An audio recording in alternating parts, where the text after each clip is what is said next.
کدوم خانواده ایرانی فرش قرمز پارک کرده، پن کرده که دختر عزیزم بیا برو سفر بهت خوش بگذره. اسم ماشینتو نگفتی؟ اسم ماشینم رخشه. رخش. ماشین رو خاموش کردن، ماشین از روبرو اومده وایستاده و جاده تکون نمیخوره. دیدی نگاه کن چه بلایی سرت اومد، ما که گفتیم نه رو. واقعا هیچ بلد نبودم. دارم خود بشتم گریه کنم. خیلی داغون لهم. خب یه سفر خارجی برم تنهایی میشه. بابام گفت حتی بهت پول نمیدم زندگی روزمره تو بگذرونی. خانواده همچنان مخالفه. اگر میخوای بری برو، اما دیگه از من انتظار حمایت مالی و عاطفی نداشته.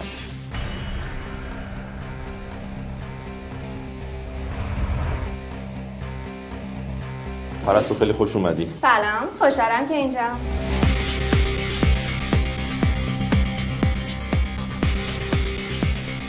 پرستو گفتی تنهایی سفر میکنی؟ یکم از خودت بیشتر بگو برامون. من از بچگی روی دشت و دمن بزرگ شدم.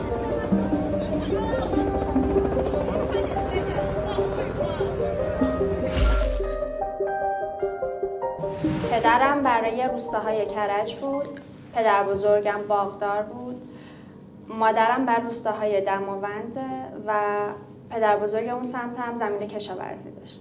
یعنی از طرف مادری دماوند، طرف پدری کرج. بله. چه جالب. در تهران به هم دیگه رسیدیم و من بزرگ شده تهرانم. ولی خب خب. آخر هفته توی ییلاق میگذروندم. چند تا بچه بودی؟ ما 2 تا بچه‌ایم، یه برادر کوچیک‌تر از خودم دارم. خب. از بچگی زمینه این که بخوای مستقل باشی رو داشتی؟ آره، شرایط یه جوری بود که همیشه خودم کارا رو به تنهایی انجام میدادم، کسی نبود که باش معاشرت کنم. دیگه دارم میرم وسط مه. بله، تنهایی. بچگی کجا بزرگ شدی؟ من تهران بزرگ شدم و از بچگی دنبال کشف کردن چیزای جدید بودم. یادم 3-4 سالم بود، اکثر روزا مامانم منو میبرد پارک که بتونم برم با گل و گیاه در ارتباط باشم. خیلی گلبازی رو دوست داشتم. گلای کنار باغچه بودش، از نرمال بود، از علایقم بود.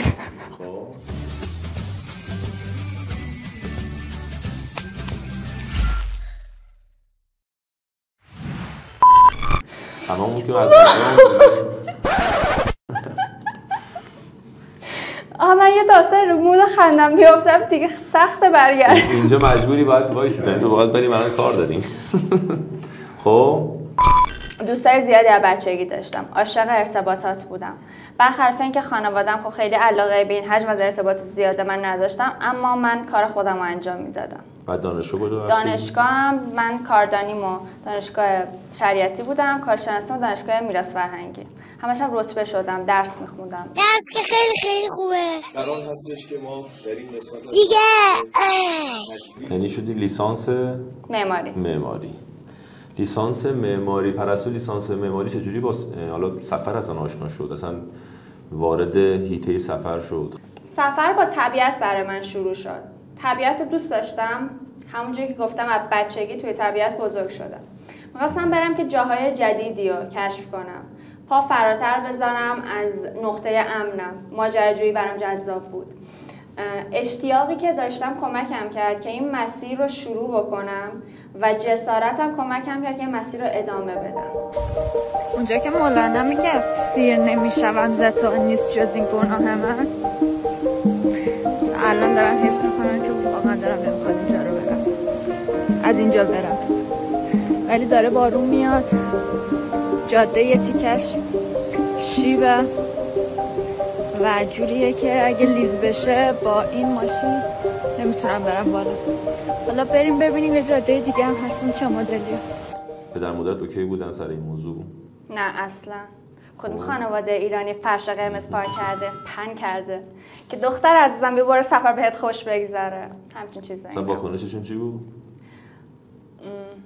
19 سالم بود، میخواستم برم اسکی کنم و خانوادم نمیذاشتن، میگفتن خطرناکه، دست و پات میشکنه.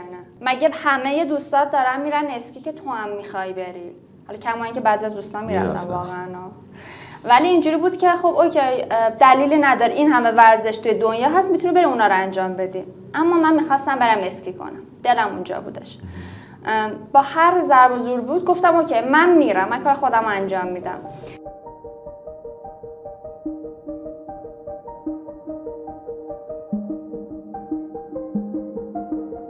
پول تو جیبی که از بابام میگرفتم رو مدیریت مالی کردم. یه مقدار هزینه رو گذاشتم کنار برای اتوبوس که بتونم برم به دانشگاه برسم. تو دانشگاه هیچی نمیخوردم، کافه نمیرفتم و هر چی بود از خونه میبردم تغذیه. آن چیزی که باقی میموند و وسایل اسکی اجاره میکردم. برای رفت آمدم ماشین بابام برمی داشتم و میرفتم. چون از 16 سالگی رانندگی میکردم، خب رانندگیم بدی نبود. تو جاده هم میتونستم بشینم. بدون گواهینامه؟ نه گواهینامه داشتم. موقع 19 سالم بود. من روز تولد 16 سالگی برمی داشتی؟ از 16 سالگی رانندگی شروع کردم. بابام بهم یاد داد. و 19 سالم بود دیگه گواهینامه هم گرفته بودم. حداقل تجربه‌ای داشتم که کارو در بیارم. همیشه فرصت تو زیبا حقیقت داره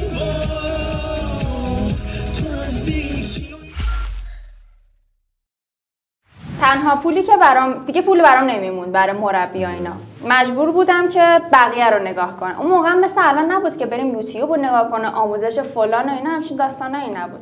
داریم راجع به 12 سال پیش صحبت میکنیم، مثلا حوالی سال 90 91. پس من مجبور بودم که بقیه رو نگاه بکنم، ببینم اونا چه جوری اسکی میکنن. یاد میگرفتم، با آزمون و خطا رفتم جلو. بارها هم آسیب خوردم. یه بارش خیلی جدی بود، مچ پام آسیب دید. وقتی برگشتم مامان بابا گفتن دیگه نمیری، نمیذاریم، خطرناکه، دیدی نگاه کن چه بلایی سرت اومد. ما که گفتیم نرو. و آره پروتر از این حرفا بودن.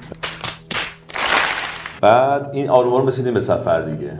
چند ماه بعد از اسکیه دیگه فصل گرم و اینا شد، من تصمیم گرفتم که سفر رو شروع کنم. به داداشم گفتم که بیا یه سفر یه روزه بریم. اون موقع داداشم 12 سالش بود. 3 ماه کار کردم که عزیزم بیا یه دونه سفر با هم دیگه بریم. یه تور یه روزه به سمت جنگل شمال رزرو کردم که بریم. اونجوری شروع شد با تورای یه روزه که آره من تنها نیستم، داداشم با هم هست، بیا شما منو بذار دم اتوبوس، خودت بیا منو ببر. اعتماد اولیه رو با بدبختی جمع کردم. البته همینم 6 ماه طول کشید که اجازهشو بگیرم. آخرم مامان بابام همچین راضی نبودن که حالا یه دونه برو ولی دیگه نمیذاریم بری. از این فازه بود. حالم بده. اینجوریم که اصلا هیچی دیگه برام مهم نیست، فقط هم برسم. این جلو بندی اینا همه دیگه بخیار. با این سرعت نباید تو همچین جاده داغونی برسیم، ماشین داغون میشه. بعدش دیگه شهرهای دیگه چجوری تونستی؟ دیگه باز شدش برنامه کم کم. یه روزه بود، بعد یه روزه شد 2 روز، بعد 3 روز و همینجوری گسترده تر شد. یه جایی دیگه مام بابام دیدن که مثل که من ولکن نیستم، همینجوری دارم ادامه میدم و دیگه جلو ما گرفتن. گفتم پرستو نمیری، نمیخواد بری، ما نمیذاریم. سختگیری‌ها خیلی سنگین شد، دیگه کار از پول تو جیبی و اینا گذشته بودش. دیگه دیدن حتی پول منم قطع میکنم، باز من یه راهی پیدا میکنم برای رفتن. پیش خانواده‌ام خب زندگی میکردم و نمیتونستم خیلی کاری بکنم. بابام یه شب بهم گفت پرستو دیگه نمیذارم سفر بری، اگر میخوای بری برو، اما دیگه از من انتظار حمایت مالی و عاطفی نداشته باش. هر جای گیر کردی به من زنگ نمیزنی، هر مشکلی پیش اومد ما پشتت نیستیم.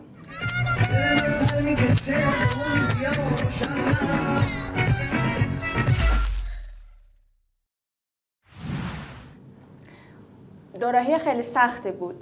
من حق انتخاب داشتم که اون چیزی که خانواده میخواد انجام بدم، راحتی رو بپذیرم، یه زندگی آروم، حمایت مالی، عاطفی، در آرامش درسم بخونم، زندگی میکنم. اما من تصمیم گرفتم اون جوری که دلم میخواد زندگی بکنم و بهاشو بپردازم. بهاش خیلی سنگین بود. این استقلال، این سبک زندگی که دارم برام گرون تموم شده، اما ارزششو داشته. داستان این بود که من بعد میرفتم کار میکردم که پول در بیارم. که بری سفر. که بتونم زندگیمو بگذرونم. بابام گفت حتی بهت پول نمیدم زندگی روزمره تو بگذرونی. پول اتوبوست به دانشگاه هم خودت تهیه میکنی. میخوای خودت زندگی بکنی دیگه، مگه نمیخوای اونجوری که دوست داری زندگی بکنی؟ بفرما ببینم چه کار میکنی. واقعا درسته. و تصور خانواده این بود که خب این همه سختی به من فشار میاره و من بیخیال میشم بالاخره یه جایی و هدف این بود. اما من نگاهم تو زندگی این بودش که یه بار اومدم زندگی کنم و اون جوری که میخوام باید زندگی بکنم. حتی اگر شده خودم کار بکنم، سختی بکشم، میدونستم در نهایت پاداش بزرگی در انتظارمه. با این نگاه رفتم جلو. حالا داستان اینجا بودش که من اصلا مهارتی بلد نبودم. من فقط درس خونده بودم. نمیدونستم چجوری باید پول در بیارم. مهارت‌های نرم بلد نبودم. ارتباطاتم خوب بود ولی ارتباطات کاری بلد نبودم. واقعا هیچ بلد نبودم. 7 بار گم شدم. خوبه روز جمعه یه ماشینی گاهی میبینم. با اینکه نوشته و متن و این داستانا من برام فرستادم، اما توی گوگل مپ خیلی پاتی میشه منو به بیراهه میرسونم. حالا دارم میرم ببینم چجوری پیدا کنم. کجا کار میکردی؟ با فروشندگی شروع کردم توی نایک و آدیداس. نایک کجا؟ نایک پالادیوم موقع بود و آدیداس کجا بود؟ آدیداس و ریبوک بود. ریباک.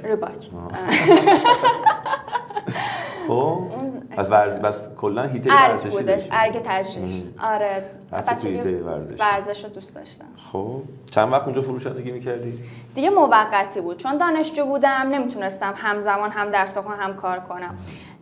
معمولا بین ترما یا تابستونا میرفتم کار میکردم، پولش رو نگه میداشتم و طی سال خرجش میکردم.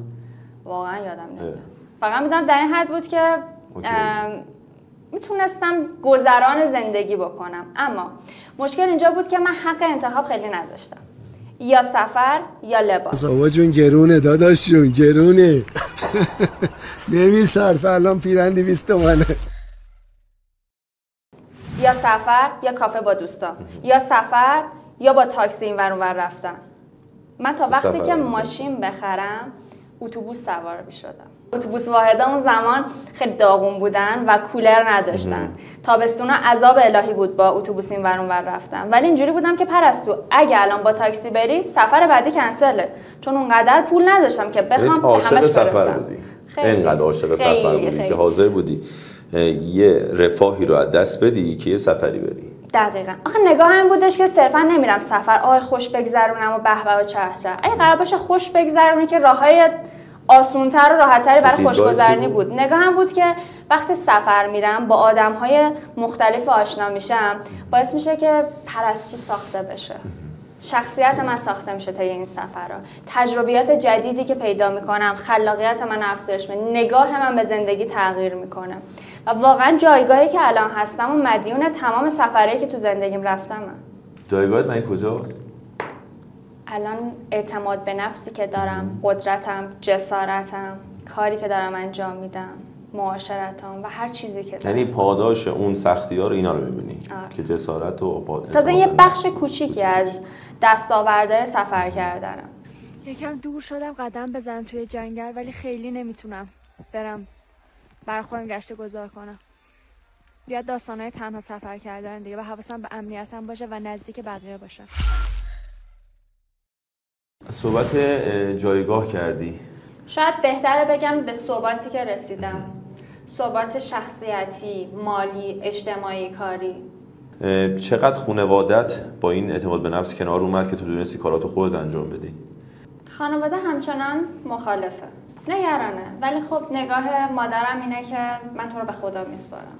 خب دیگه نگرانیای اون قدیمو نداره. خیلی آروم‌تر شده. اما ترجیحش اینه که من انقدر سفر نرم که در آرامش بیشتری باشه. چون هر سفر یه عالم خطره، یه عالم چالشه، مخصوصا اونایی که تنها میرن و مادرم نگران میشه. یه جای اومدم ترمز بگم و ساعت 20 ترمزم نمیگیره. صحبت کردی از اینکه مجبور بودی کار کنی. الان چجوریه؟ الان دیگه داستان فرق کرده. ورق برگشته. دیگه اینجوری نیستش که مجبور باشم بین کافه رفتن و سفر یکی رو انتخاب کنم. 2 سال یا لباس رو بپوشم که بتونم فلان سفر رو برم. الان به جایگاهی رسیدم که لازم نیست انتخاب بکنم، میتونم هم سفر برم، هم لباسی که میخوام رو بپوشم، هم کافه برم و هم هزار تا خرج دیگه هم داشته باشم. کارم متفاوت شده. الان کارم سوشال مدیا مارکتینگه.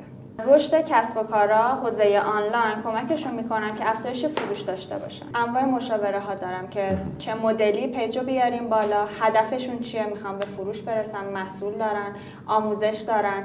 خیلی درآمدش هم خوبه. خدا رو شکر. تو حرفات گفتی خانواده‌ام یه مقدار نگران بودن، هنوزم نگرانن.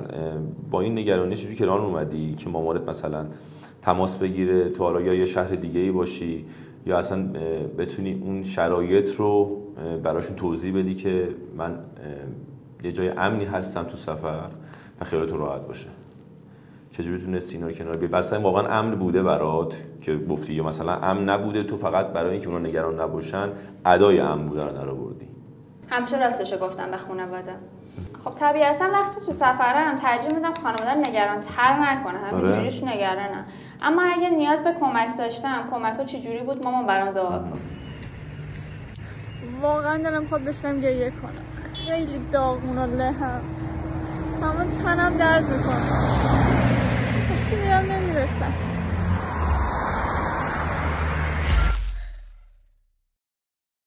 خب پرستو، تو توضیحاتت از سفر تنهایی گفتی که تنهایی سفر کردی. اولا چرا تنهایی سفر میکنی؟ باعث میشه آدم ساخته بشه، بزرگ میشم و من عاشق اینم که شخصیتمو بسازم. از اولم تنهایی رفتی؟ نه، من سفرام گروهی بود. سالیان سال سفر گروهی میرفتم تا اینکه تو سن 25 سالگی با دوستام رفتیم هند.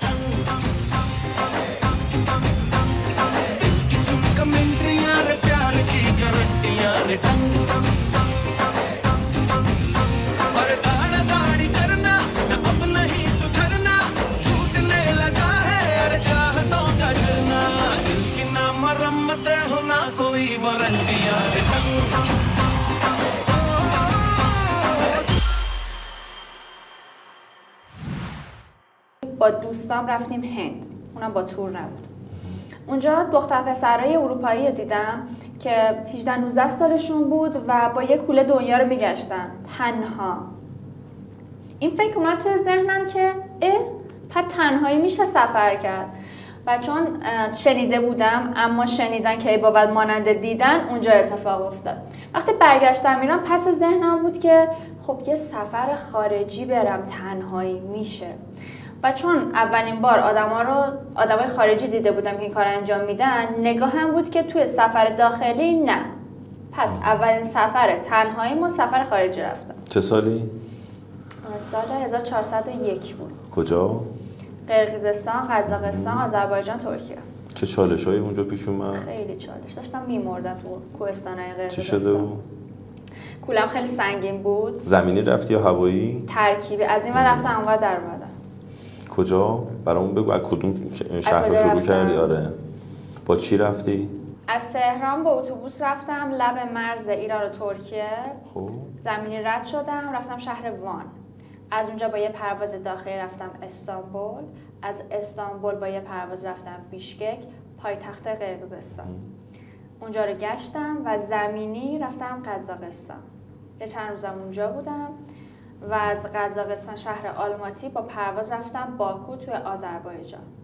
چند روز باز اونجا موندم و زمینی از باکو اومدم آستارا توی ایران و با اتوبوس خودم به تهران رسوندم. این سفر 23 روز طول کشید.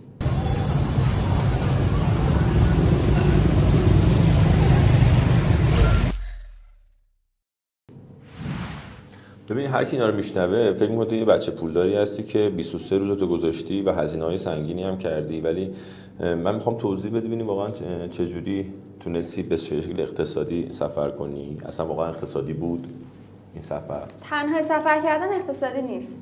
حتی با تورم بخوای بری سفر، اتاق یه تخته بگیری گرونتر از اتاق 2 تخته و چند تخته است. در نهایت هوش اقتصادی لازم داره و مدیریت مالی. اینو من تا یه زمان یاد گرفتم، مهارته، همه میتونن یاد بگیرن. شدنیه که چجوری مدیریت بکنم. و مهمتر از اون خودم رو شناختم که چی برام مهمه. یه سری چیزا رو حذف کردم، نه اینکه چون پول ندارم، چون که نمیخوام. مثلا من هند رفته بودم، تاج محل رو ندیدم، در حالی که هر کسی پاشو میذاره هند به خاطر اون میره. نه اینکه اونجا جای بدی باشه، انتخاب من نبود. یا انتخاب کجا بود؟ طبیعت، تجربه ارتباط با آدم‌ها. دلت خواست اون هزینه رو برای طبیعت بکنی. دقیقاً. تا برای بنای مثلا آثار باستانی. اصلا بحث هزینه، بحث این بود که من نمیخوام برم اونجا. چرا باید راهمو دور کنم برم اونجا؟ چرا باید زمان بذارم، انرژی بذارم؟ یا ویتنام هم این داستان پیش اومد. ویتنام که رفته بودم، پل دست خدا خیلی معروفه توی ویتنام، همه میرن و من اونجا رو نرفتم. دوست نداشتم برم. انتخابم بود که کل سختی بکشم خودمو به شمال ویتنام برسونم، لب مرز ویتنام با چین، که یه آبشار خاص جذابی که توی اینترنت پیداش کرده بودم ببینم. این هدف گذاری کردی وقتی می‌خوای سفر بری به این نقطه ها بری. آره، دنبال چی هستم. مهم اینه که آدم توی سفر دنبال چیه. میخوام صرفا تیک بزنم بگم من اینجا رفتم اونجا هم رفتم. خب اوکی رفتی، در نهایت چی برای تو داره؟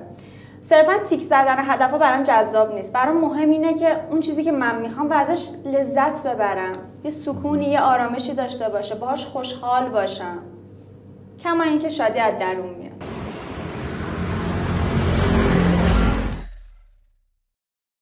داخلی هم سفر کردی قطعاً. اونم با حالا وسیله نقلیه عمومی رفتی یا با ماشین شخصی رفتی؟ سفر داخلی ما تنهایی اگه رفتم اکثرا شمال بوده. پارسال 21 سفر داخلی رفتم، 19 تا شمال بوده. شمال رو دوست داری؟ عاشق جنگلم، دریا هم نه. با ماشین یا با ماشین؟ با ماشین خودت؟ آره. البته این تعدادی که میگم همراه با سفرهای گروهیه. یکی از سوالایی که برادر پیش میاد که تو همیشه تنها سفر میکنی؟ نه. تعداد سفرهای تنهاییم شاید گاهن زیاد بشه، اما واسه سفرهای گروهی میرم، با دوستان میرم، با تور میرم، مدل‌های مختلف تجربه میکنم. با ماشین سفر کردن راحتی؟ تنها؟ خراب نشه؟ خیلی سخته. خیلی سخته واقعا. ماشین چیه؟ ماشینم پرایده. پراید.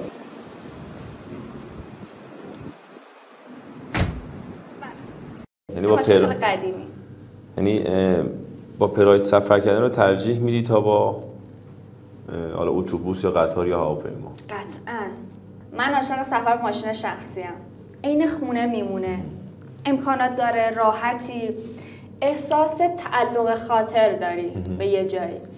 در حالی که وقتی با وسایل نقلیه عمومی اینور اونور میری، الان مثلا 6 ساعت تو اتوبوسی، بعد سوار قطار میشه، بعد سوار این ماشین میشه، سوار تاکسی میشی، یه تیکه پیاده میری، اون حس رو نداری. من این حس تعلق خاطر رو دوست دارم.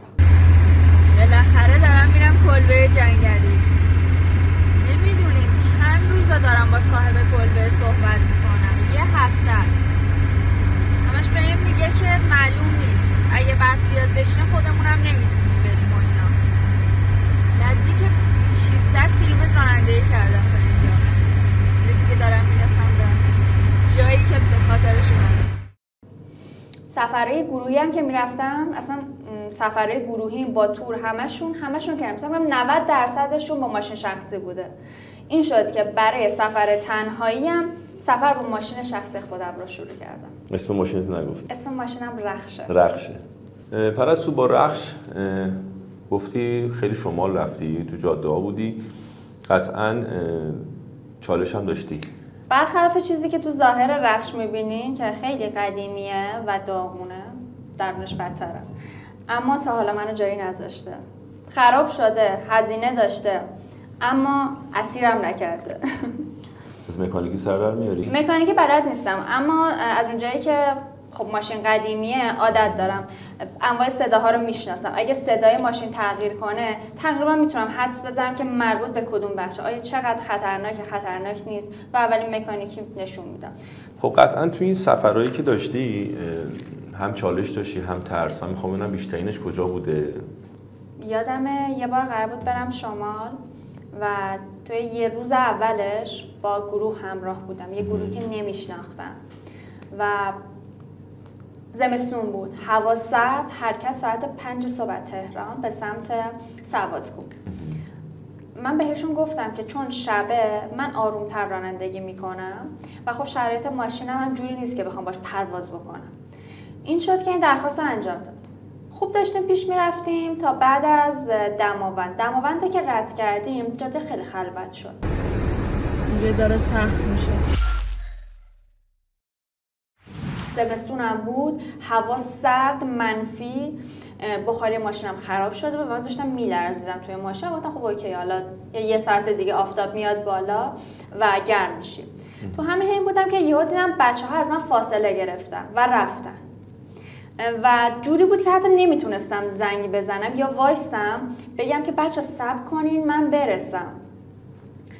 خودمو تنها وسط جاده پیدا کردم که همجوری دارم میرم و فقط چند تا کامیونن اطرافم و هیچ ماشین دیگه هم رد نمیشه. وحشت کردم، واقعا اونجا ترسیدم، خیلی ترسیدم، اما چاره جز ادامه دادن نداشتم. گفتم اگر اینجا وایسی بدتره، تو این ظلمات میخوای چیکار کنی؟ جاده‌ام چراغ نداشت تازه راستی، اینم خیلی اسیری سختی بود و ماشینم هم خب چراغ ماشین پرایدم خیلی قوی نیستش که حالا کارو در بیاره، اینا خیلی سخت. خلاصه گفتم خدای چیکار کنم؟ گفتم اگر اینجا بمونی بدتره، از بین میری، تنها راهت ادامه دادنه. پس من ادامه میدم تا به اولین آبادی، به اولین نور، به یه سوپرمارکت، به یه چیزی میرسم. جاده رو بلد بودم، میدونستم که مثلا 40 دقیقه جلوتر به یه آبادی میرسم، اما بعد ادامه میدادم. برای اینکه با ترسم روبرو بشم و همراهش برم جلو، یه موزیک آرامبخش گذاشتم و برگشتم به باور قلبی. باور قلبی اینه که خدا هوای منو داره، من در پناه خودم و با این نگاه که در پناه خودم رو رسوندم به اولین آبادی و اون صحنه رو رد کردم با اینکه داشتم میترسیدم. 500 کیلومتر تنهایی رانندگی کردم تا برسم به اینجا. پرستو آخرین سفرت ویتنام بود. ویتنام، اندونزی، مالزی. یه ذره از این سفر برامون بگو، از وزن، اون امنیت سفر و اون چالشایی که برات پیش اومده. این سفر 22 روزه بود، تنهایی رفتم. چه سالی؟ تازه اومدم، 3 هفته پیش برگشتم ایران. خب. و خیلی سفر ماجراجویانه بود. هر شب یه جای اقامت داشتم. انواع اقسام تجربه ها رو پیش بردم و خیلی جالب بود برام و احساس امنیتی که توی جزیره بالی داشتم بی‌نظیر بود.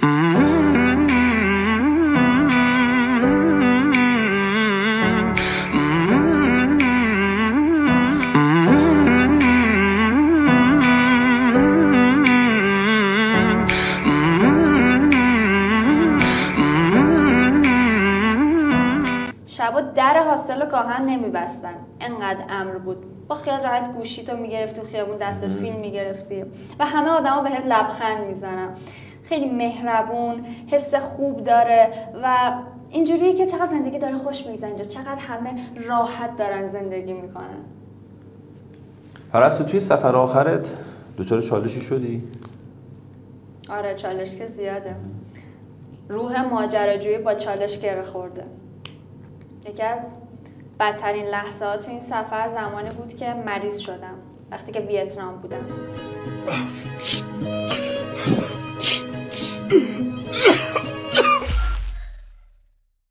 نزدیک 24 ساعت روی تخت دراز کشیده بودم و هیچی نمیتونستم بخورم. حتی نمیتونستم تمرینای تنفسیمو انجام بدم، یه خورده به آرامش برسم. چرا؟ معده‌ام به هم ریخته بود اونجا و یه سری اتفاقات دیگه داخل بدنم افتاد که نمیدونستم چرا و چه اتفاقی داره میفته. تنها چیزی که میدونستم که فعلا باید استراحت بکنم تا ببینم چی میشه. صحنه خیلی دردناکی بود و اونجا خیلی بیتابی کردم، حالم بد بود و حتی کسی نبود دورم که بگم خب اوکی بره به ریسپشن مثلا بره دکتر بیاره یه چیزی و اینجوری بودم که خب من الان حالمو چجوری باید توضیح بدم.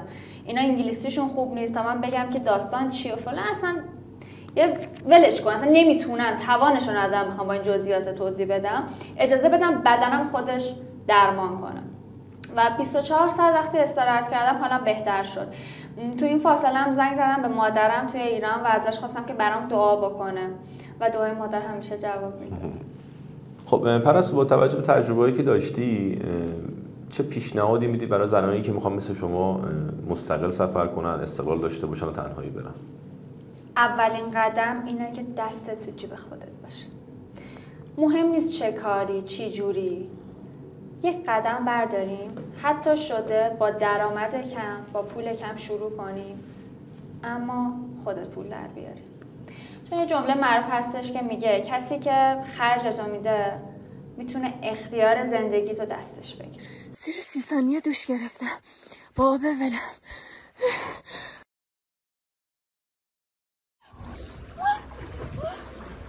پرستو ازدواج کردی؟ نه. اگه یه روز ازدواج کنی این سفرهای تنهایی تموم میشه دیگه یا نه؟ میتونه خیلی کمتر بشه. به هم دیگه خیلی ارتباطی ندارن. من همین الانش هم سفر تنهایی میرم، سفر گروهی میرم. ارتباط که دارن. چرا؟ شما با یکی ازدواج کردی قطعا دیگه حالا سفر تنهایی رفتن یه ذره سخت نیست؟ سخت یعنی چی؟ سخت یعنی که شما با یه نفر ازدواج کردی و میخوای به تنهایی سفر بری. باید همسرتو قانع کنی و راضی کنی که من تو سفر تنهایی میرم. نیاز نیست قانع کنم یا راضی بکنم. وقتی آدمی با آدمی از جنس خودش وارد رابطه میشه نیاز به این کارا نیست. آدمو درک میکنه. مرسی پرستو، امروز مهمون برنامه ما بودی. مرسی که دعوت ما رو قبول کردی که همراه ما باشی. آرزو میکنم سفرهای بیشتری بری و تجربه‌های بیشتری کسب کنی. ممنونم از شما. امیدوارم که مصاحبه مفید باشه واسه آدما و یه چراغی واسه اون دوستانی که میخوان سفر تازه شروع کنن. مرسی از تو. مرسی که تریپ تاکو دیدید. پاشین سفر برید، سفر رفتن رو سخت نگیرید. ما رو هم به دوستانتون معرفی کنید. قربونتون، خدا نگهدار.